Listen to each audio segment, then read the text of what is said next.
नमस्कार दोस्तों, आप सभी का स्वागत है मेरे यूट्यूब चैनल पे। अगर आप मेरा वीडियो देख रहे हो तो आप लोग पढ़ाई लिखाई से जुड़े ही होंगे। तो चलिए आप लोग का टाइम नहीं वेस्ट करते हैं। आज मेरा पहला वीडियो है, अगर कुछ गलती हो जाए तो आप लोग इग्नोर कीजिएगा। तो चलिए वीडियो शुरू करते हैं। तो मेरा जो आज का पहला प्रैक्टिस सेट है वो समान अध्ययन है, जिसमें 20 क्वेश्चन है।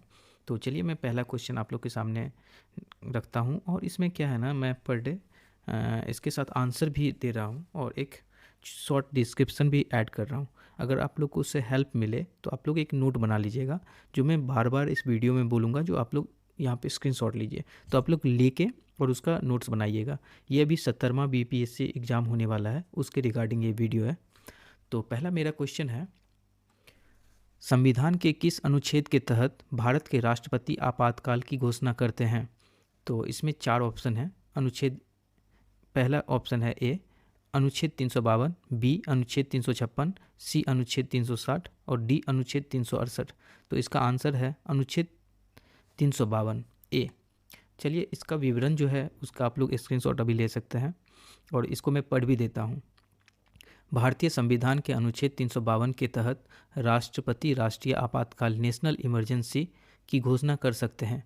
यह आपातकाल तब लागू होता है जब राष्ट्रपति को यह लगता है कि भारत की सुरक्षा को युद्ध, विदेशी हमले या आंतरिक संकट से खतरा उत्पन्न हुआ है।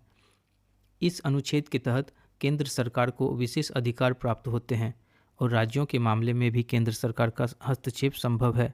चलिए हम लोग अगले क्वेश्चन की तरफ बढ़ते हैं, दूसरे क्वेश्चन की तरफ। तो दूसरा क्वेश्चन है, महात्मा गांधी का भारत में पहला सत्याग्रह किस वर्ष हुआ था? क्वेश्चन है, महात्मा गांधी का भारत में पहला सत्याग्रह किस वर्ष हुआ था? ऑप्शन है ए 1917, बी 1919, सी 1920 और डी 1930। तो इसका आंसर है ए 1917। तो इसका विवरण है, आप लोग विवरण का स्क्रीनशॉट ले लीजिए। तो विवरण है, महात्मा गांधी का भारत में पहला सत्याग्रह 1917 में चंपारण बिहार में हुआ था। यह सत्याग्रह किसानों के अधिकारों के लिए था, जिन्हें ब्रिटिश सरकार द्वारा नीलाह इंडिगो उगाने के लिए मजबूर किया जा रहा था। गांधी जी ने किसानों की समस्याओं को उठाया और सत्याग्रह के माध्यम से ब्रिटिश शासन के खिलाफ विरोध किया, जिससे भारत में सत्याग्रह आंदोलन शुरू हुआ। चलिए हम लोग तीसरे क्वेश्चन की तरफ बढ़ते हैं। तीसरा क्वेश्चन है, बिहार का कौन सा जिला लीची उत्पादन के लिए प्रसिद्ध है? तो ये तो आप लोग को पता ही होगा। तो इसका ऑप्शन है ए पटना, बी मुजफ्फरपुर, सी भागलपुर, डी गया। तो इसका ऑप्शन बी है मुजफ्फरपुर। इसका ऑप्शन है बी मुजफ्फरपुर आंसर। चलिए इसका विवरण आप लोग देख लीजिए और इसका स्क्रीनशॉट भी ले लीजिए। मुजफ्फरपुर बिहार का एक प्रमुख जिला है जो लीची उत्पादन के लिए प्रसिद्ध है। यहाँ की लीची बहुत ही स्वादिष्ट और उच्च गुणवत्ता की होती हैं, और यह देश भर में लीची के उत्पादन के लिए जाना जाता है। मुजफ्फरपुर में लीची की कई किस्में उगाई जाती हैं, जो व्यापारिक दृष्टिकोण से भी महत्वपूर्ण है। चलिए हम लोग अगले क्वेश्चन की तरफ बढ़ते हैं। हमारा चौथा क्वेश्चन है, भारतीय संविधान में न्याय को कहाँ उल्लेखित किया गया है? भारतीय संविधान में न्याय को कहाँ उल्लेखित किया गया है? तो ऑप्शन है ए प्रस्तावना में, बी मौलिक अधिकारों में, डी राजनीति के निर्देशिक तत्वों में, डी मूल कर्तव्यों में।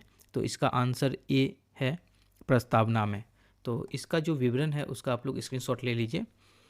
भारतीय संविधान की प्रस्तावना में न्याय का उल्लेख किया गया है। प्रस्तावना में यह शब्द समाजवादी, धर्मनिरपेक्ष, लोकतांत्रिक गणराज्य की बात करते हुए यह भी सुनिश्चित करता है कि देश में सामाजिक, आर्थिक और राजनीतिक न्याय सुनिश्चित किया जाएगा। यह भारतीय संविधान का मूल उद्देश्य है, जिससे नागरिकों को समान अधिकार और न्याय मिल सके। चलिए हम लोग अगले क्वेश्चन की तरफ बढ़ते हैं। ये पांचवा क्वेश्चन है। क्वेश्चन है, चंपारण सत्याग्रह का संबंध किस फसल से है? क्वेश्चन है पांचवा, चंपारण सत्याग्रह का संबंध किस फसल से है? ऑप्शन है ए चावल, बी गन्ना, सी नील, डी गेहूँ। तो इसका आंसर है सी नील। तो इसका विवरण है, इसका आप लोग स्क्रीनशॉट ले लीजिए। चंपारण सत्याग्रह 1917 में महात्मा गांधी द्वारा आयोजित किया गया था, और इसका मुख्य कारण नील की खेती थी। ब्रिटिश शासन ने चंपारण के किसानों से नील की खेती करवाने के लिए अत्यधिक दबाव डाला था, जिससे किसान आर्थिक रूप से शोषित हो रहे थे। महात्मा गांधी ने इस अन्याय के खिलाफ सत्याग्रह का नेतृत्व किया, और यह आंदोलन भारतीय स्वतंत्रता संग्राम का महत्वपूर्ण हिस्सा बना। चलिए हम लोग अगले क्वेश्चन की तरफ बढ़ते हैं। हमारा छठा क्वेश्चन है, पंचायती राज व्यवस्था किस अनुच्छेद के तहत आती है? छठा क्वेश्चन हम लोग का है पंचायती राज व्यवस्था किस अनुच्छेद के तहत आती है। इसका ऑप्शन है ए अनुच्छेद 40, बी अनुच्छेद 42, सी अनुच्छेद 44, डी अनुच्छेद 48। इसका आंसर है ए अनुच्छेद 40। चलिए इसका विवरण का आप लोग स्क्रीनशॉट ले लीजिए। विवरण है, भारतीय संविधान के अनुच्छेद 40 में राज्य के पंचायतों को गठित करने और उन्हें सक्षम बनाने की दिशा में उपाय करने का निर्देश दिया गया है। यह अनुच्छेद पंचायतों की स्थापना और उनके संचालन के लिए एक आधार प्रदान करता है जिससे स्थानीय स्वशासन को मजबूत किया जा सके। तो हम लोग अगले क्वेश्चन की तरफ बढ़ते हैं। हमारा 7वां क्वेश्चन है जो कि आप लोग को इसका आंसर पता ही होगा। हमारा 7वां क्वेश्चन है G20 सम्मेलन 2023 का आयोजन कहाँ हुआ। तो इसका क्वेश्चन का ऑप्शन है A New Delhi, B Paris, C Tokyo, D Sydney. तो इसका आंसर है ए नई दिल्ली। तो इसका विवरण है, G20 सम्मेलन 2023 का आयोजन भारत की राजधानी नई दिल्ली में 9 और 10 सितंबर 2023 को हुआ। यह सम्मेलन दुनिया की 20 प्रमुख अर्थव्यवस्थाओं का वार्षिक सम्मेलन होता है जिसमें वैश्विक आर्थिक मुद्दों, जलवायु परिवर्तन और अन्य महत्वपूर्ण विषयों पर चर्चा की जाती है। चलिए हम लोग अगले क्वेश्चन की तरफ बढ़ते हैं। हमारा अगला 8वां क्वेश्चन है, बिहार में कौन सा महोत्सव सूर्य उपासना के लिए प्रसिद्ध है। तो अगला क्वेश्चन 8वां जो है वो है, बिहार में कौन सा महोत्सव सूर्य उपासना के लिए प्रसिद्ध है। इसका भी आप लोग को आंसर पता होगा। तो इसका ऑप्शन है ए छठ पूजा, बी दशहरा, सी होली, डी मकर संक्रांति। तो इसका आंसर ए है छठ पूजा। तो इसका विवरण का आप लोग स्क्रीनशॉट ले लीजिए। छठ पूजा बिहार का एक प्रमुख और पारंपरिक महोत्सव है जो विशेष रूप से सूर्य देवता की पूजा के लिए मनाया जाता है। यह पूजा मुख्य रूप से 4 दिन की होती है और इसमें लोग सूर्य देवता के प्रति अपनी आस्था और कृतज्ञता व्यक्त करते हैं।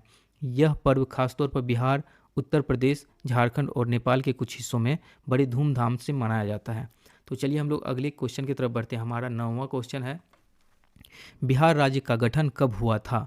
ये महत्वपूर्ण क्वेश्चन है, इसको आप लोग फिर से सुन लीजिए।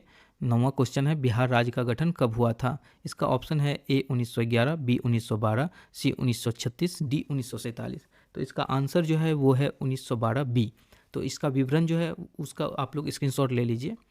बिहार राज्य का गठन 1912 में हुआ था जब बिहार और उड़ीसा को बंगाल प्रेसिडेंसी से अलग कर एक नया प्रांत बनाया गया था। पहले बिहार बंगाल प्रेसिडेंसी का हिस्सा था लेकिन 1912 में इसकी अपनी अलग पहचान बनाई गई और बिहार राज्य की स्थापना हुई। यह समय ब्रिटिश राज्य के तहत था। चलिए हम लोग अगले क्वेश्चन की तरफ बढ़ते हैं। 10वां क्वेश्चन, बिहार के किस राज्य में महाबोधि मंदिर है। मैं बिहार बोल दिया। भारत के किस राज्य में महाबोधि मंदिर है। तो इसका आंसर भी आप लोगों को पता ही होगा। तो इसका ऑप्शन है ए उत्तर प्रदेश, बी बिहार, सी ओडिशा, डी मध्य प्रदेश। इसका आंसर आप लोगों को पता ही होगा जिस तरह से मैं बोल रहा हूँ। इसका आंसर है बी बिहार। तो इसका जो विवरण है उसका स्क्रीनशॉट आप लोग ले लीजिए। महाबोधि मंदिर बिहार राज्य के गया जिले में स्थित है। यह बौद्ध धर्म का एक प्रमुख तीर्थ स्थल है और यहीं भगवान बुद्ध को ज्ञान प्राप्त हुआ था। बिहार राज्य का गठन 1912 में हुआ था जब बिहार और उड़ीसा को बंगाल प्रेसिडेंसी से अलग कर एक नया प्रांत बनाया गया था। इससे पहले बिहार बंगाल प्रेसिडेंसी का हिस्सा था। ब्रिटिश शासन के दौरान इसे एक स्वतंत्र पहचान दी गई। चलिए हम लोग अगले क्वेश्चन की तरफ बढ़ते हैं। हमारा 11वां क्वेश्चन है, बुद्ध ने अपना पहला उपदेश कहाँ दिया था।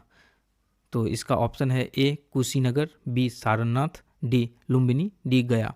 तो इसका आंसर है बी सारनाथ।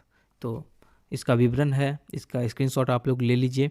बुद्ध ने अपना पहला उपदेश सारनाथ में दिया था जो वाराणसी के पास स्थित है। इस उपदेश को धर्मचक्र प्रवर्तन कहा जाता है जिसमें उन्होंने मध्य मार्ग की शिक्षा दी और जीवन के दुखों का समाधान बताया। यह उपदेश बौद्ध धर्म के प्रचार की शुरुआत थी। चलिए हम लोग अगले क्वेश्चन की तरफ बढ़ते हैं। हमारा 12वां क्वेश्चन है, महात्मा गांधी ने दांडी मार्च कब शुरू किया। तो इसका ऑप्शन जो है ए है 1930, बी 1925, सी 1919, डी 1935। तो इसका ऑप्शन ए आंसर है 1930। तो इसका विवरण जो है उसका स्क्रीनशॉट ले लीजिए।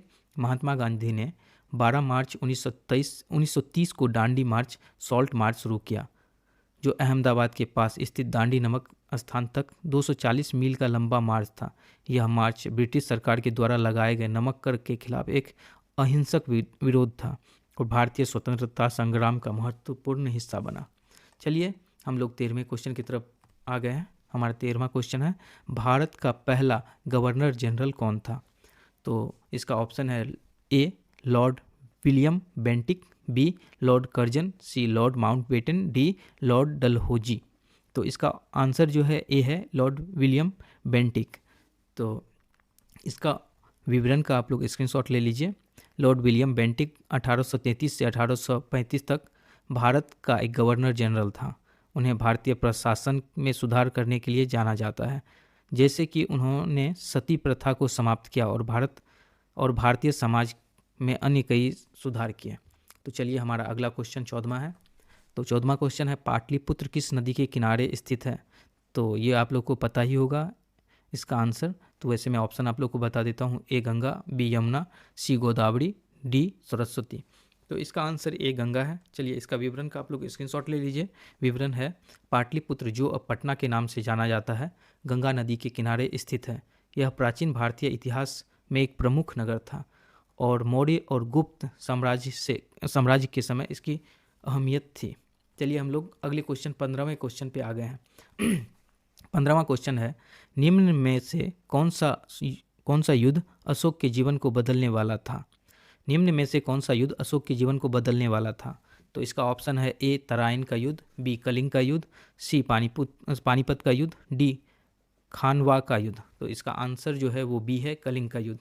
तो इसका विवरण का आप लोग स्क्रीनशॉट ले लीजिए। सम्राट अशोक के जीवन में कलिंग का युद्ध एक महत्वपूर्ण मोड़ था। इस युद्ध में अशोक ने भारी रक्तपात और हिंसा देखी, जिसके बाद उन्होंने बौद्ध धर्म अपनाया और अहिंसा का मार्ग अपनाया। इस युद्ध के परिणाम स्वरूप अशोक ने शांति, दया और धर्म प्रचार के लिए कार्य करना शुरू किया। चलिए हम लोग अगले क्वेश्चन की तरफ बढ़ रहे हैं। 16वां क्वेश्चन है, जय जवान जय किसान का नारा किसने दिया? ऑप्शन है, ए जवाहरलाल नेहरू, बी लाल बहादुर शास्त्री, सी इंदिरा गांधी, डी महात्मा गांधी। तो इसका आंसर है बी लाल बहादुर शास्त्री। इसका विवरण का आप लोग स्क्रीनशॉट ले लीजिए। विवरण है, यह नारा भारतीय प्रधानमंत्री लाल बहादुर शास्त्री द्वारा 1965 में भारत पाकिस्तान युद्ध के दौरान दिया गया था। यह नारा सैनिकों और किसानों के प्रति सम्मान और उनके महत्व को उजागर करता है। शास्त्री जी ने इसे भारतीय सेना और किसानों की संघर्षशीलता को सम्मानित करने के लिए कहा था। चलिए हम लोग 17वें क्वेश्चन की तरफ आ गए हैं। 17वां क्वेश्चन है, सार्वजनिक हित याचिका की शुरुआत भारत में किस वर्ष हुई? सार्वजनिक हित याचिका की शुरुआत भारत में किस वर्ष हुई? ऑप्शन है, ए 1979, बी 1980, सी 1985, डी 1990। तो इसका आंसर है बी 1980। इसका विवरण है, सार्वजनिक हित याचिका पब्लिक इंटरेस्ट लिटिगेशन PIL की शुरुआत भारत में 1980 में हुई थी। इसे सुप्रीम कोर्ट द्वारा एक कानूनी उपाय के रूप में स्वीकार किया गया, जिससे आम जनता को न्याय के लिए अदालतों से संपर्क करने का अधिकार मिला। PIL का उद्देश्य गरीब, वंचित और हाशिए पर रहने वाले लोगों के अधिकारों की रक्षा करना था। चलिए हम लोग 18वें क्वेश्चन पे आ गए हैं। हमारा 18वां क्वेश्चन है, हरित क्रांति का जनक किसे कहा जाता है? तो क्वेश्चन फिर से सुन लीजिए। 18वां, हरित क्रांति का जनक किसे कहा जाता है? ऑप्शन है, ए MS Swaminathan, B Norman Borlaug, C Varahamihira, D PC Mahalanobis. D जो ऑप्शन है वो है PC महालनोबिस और इसका उत्तर है बी नॉर्मन बोरलॉग। तो इसका जो विवरण है उसका आप लोग स्क्रीनशॉट ले लीजिए। विवरण है, हरित क्रांति का जनक नॉर्मन बोरलॉग को माना जाता है। उन्होंने 1970 में सस्य विज्ञान में उनकी अद्वितीय योगदान के लिए विश्व खाद्य पुरस्कार, वर्ल्ड फूड प्राइज और नोबेल शांति पुरस्कार भी प्राप्त हुआ। उनकी प्रयासों से भारत और अन्य विकसित देशों में कृषि उत्पादन में सुधार लाया, विशेष रूप से गेहूं और चावल की उत्पादकता बढ़ी। चलिए हम लोग 19वें क्वेश्चन पे आ गए हैं। तो 19वां क्वेश्चन है, भारतीय राष्ट्रीय कांग्रेस की स्थापना कब हुई? तो ये क्वेश्चन है, भारतीय राष्ट्रीय कांग्रेस की स्थापना कब हुई थी? इसका ऑप्शन है, ए 1857, बी 1885, सी 1905, डी 1920। तो इसका आंसर है बी 1885। तो चलिए इसका विवरण जो है उसका स्क्रीनशॉट ले लीजिए। भारतीय राष्ट्रीय कांग्रेस INC की स्थापना 28 दिसंबर 1885 को हुई थी। इसकी स्थापना A.O. ह्यूम, दीनबंधु ऐतिहासिक और भारतीय नेताओं द्वारा की गई थी। कांग्रेस ने भारतीय स्वतंत्रता संग्राम में महत्वपूर्ण भूमिका निभाई और भारतीय स्वतंत्रता आंदोलन को नेतृत्व प्रदान किया। चलिए हमारा आखिरी क्वेश्चन 20वां है। ये क्वेश्चन है, योजना आयोग का गठन किस वर्ष हुआ था? फिर से सुन लीजिए क्वेश्चन, योजना आयोग का गठन किस वर्ष हुआ था? ऑप्शन है ए 1947, बी 1950, सी 1951, डी 1956। तो इसका आंसर है बी 1950। तो चलिए इसका विवरण है, उसका स्क्रीनशॉट आप लोग ले लीजिए। योजना आयोग का गठन 15 मार्च 1950 को हुआ था। इसका उद्देश्य भारतीय अर्थव्यवस्था की योजना बनाना और उसे गति प्रदान करना था। इसका प्रमुख कार्य विकास की दिशा तय करना, योजनाओं का निर्माण और उनके क्रियान्वयन की निगरानी करना था। योजना आयोग के पहले अध्यक्ष जवाहरलाल नेहरू थे। तो दोस्तों ये 20 क्वेश्चन था। इसी तरीके से मैं पर डे एक 20-20 क्वेश्चन लाता रहूँगा, जो भी आपका करंट एग्जाम हो चलते रहेगा उसका। तो अगर वीडियो आप लोग को अच्छा लगा हो तो चैनल को सब्सक्राइब कर दीजिए, वीडियो को लाइक कर दीजिए और जितने भी आपके फ्रेंड सर्कल्स में पढ़ाई करने वाले लड़के हैं उनको शेयर कर दीजिए। दोस्तों मैं आप लोग को बताना चाहूँगा, ये मेरा सिंगल कट वीडियो था, इसमें कोई एडिट नहीं है। तो अगर कुछ बोलने में दिक्कत आई हो तो उसको मैं सुधार करूँगा। वीडियो देखने के लिए धन्यवाद। Thank you.